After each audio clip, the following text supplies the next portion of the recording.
House GOP leaders have made it clear repeatedly that they'll be going after Hunter Biden in a series of investigations once they officially take control of the chamber next year. And now Hunter Biden and his allies are gearing up and forming strategies to push back.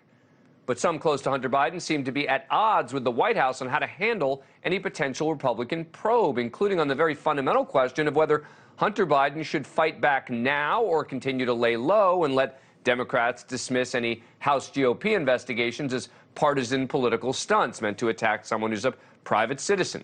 The Washington Post this week describes a meeting held by Hunter Biden's friend and lawyer Kevin Morris in September, in which Morris advocated for an aggressive strategy against right-leaning media's portrayal of Hunter Biden, including filing potential defamation lawsuits against Fox News, Eric Trump, Rudy Giuliani.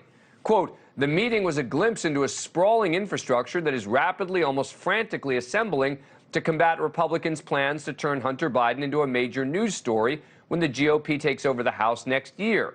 The risk for Hunter Biden and possibly for President Biden as well is that this hodgepodge of efforts is not fully coordinating and does not share a unified approach, according to people involved in the effort.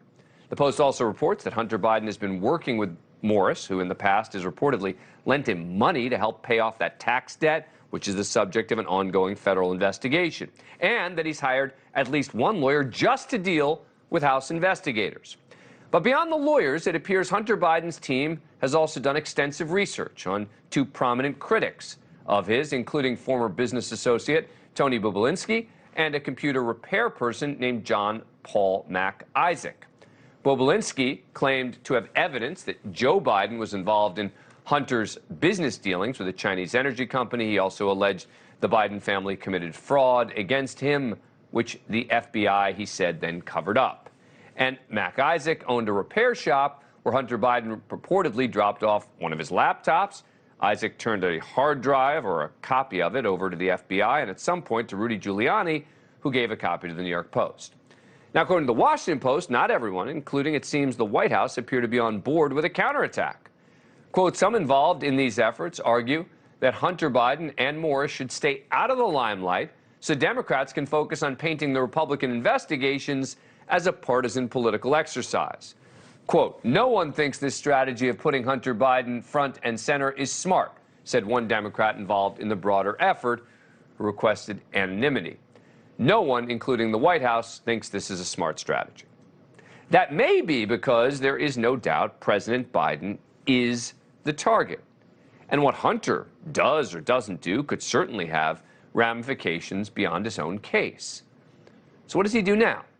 Let's ask New York Times reporter Ken Vogel, who has spoken with sources about just that.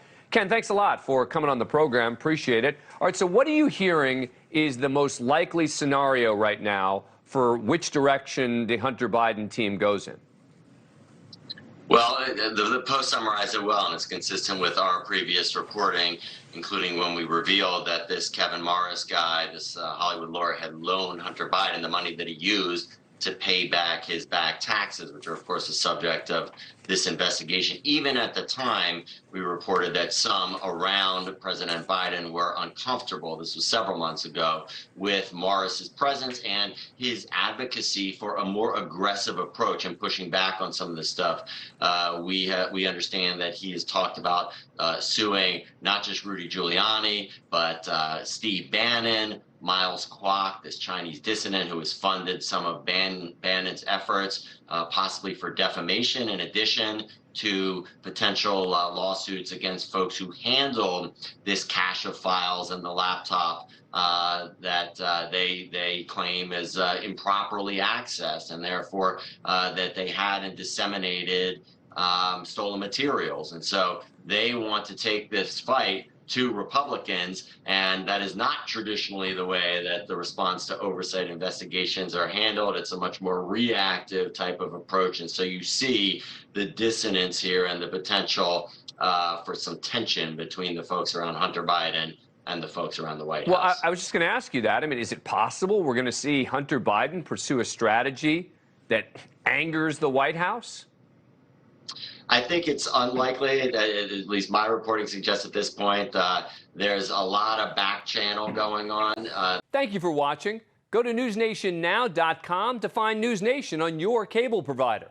And don't forget to click the red subscribe button below to get more of News Nation's fact-driven, unbiased coverage.